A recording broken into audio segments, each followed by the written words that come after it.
আপনারা অনেকেই জীবনে এই মুহূর্তে কঠিন সময়ের মধ্যে দিয়ে যাচ্ছেন। সমস্যা এতটাই জটিল যেন মনে হচ্ছে এটাই এই পৃথিবীর শেষ। জীবনে ঘুরে দাঁড়াবার হয়তো আর কোনো সুযোগ ফিরে আসবে না। কিন্তু আপনি হয়তো ভুলে গেছেন পৃথিবীতে কোনো কিছুই স্থায়ী নয়। না হাসি, না কান্না, না আনন্দ, না বেদনা, না সফলতা, না ব্যর্থতা, এমনকি আপনি বর্তমানে যেই সমস্যাটিকে আপনার জীবনের শেষ মনে করছেন সেটিও ক্ষণস্থায়ী। প্রতিদিন রাত হয়, ভোরের সূর্য ওঠে, গভীরতম ঝড়ের রাতও কেটে যায়।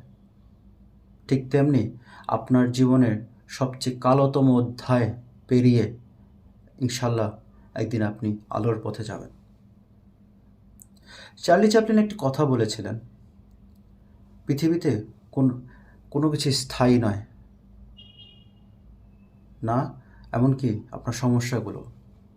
Nothing is permanent in this life, not even your failures, your troubles. কিন্তু এই সমস্যাগুলো আমাদেরকে একটি শিক্ষা দিয়ে যায়। আপনি যখন এই সমস্যার মধ্যে দিয়ে যাচ্ছেন, এই ঝড়ের মধ্যে দিয়ে যাচ্ছেন, এই ঝড় আপনাকে শক্তিশালী করে, আপনার ভেতরের শক্তিকে যোগান দেয়, জানান দেয়, আপনাকে নিজের সাথে পরিচয় করাতে শেখায়। তাহলে এই ঝড়, এই সমস্যা প্রয়োজন, নিজেকে জানার জন্য প্রয়োজন। তাই বন্ধুরা, হাল ছাড়বেন না, হতাশ হবেন না, নিজের প্রতি বিশ্বাস রাখুন, আর অবশ্যই বিশ্বাস করুন এই দিন কেটে যাবে, এই দিন চলে যাবে, এই সমস্যা চলে যাবে।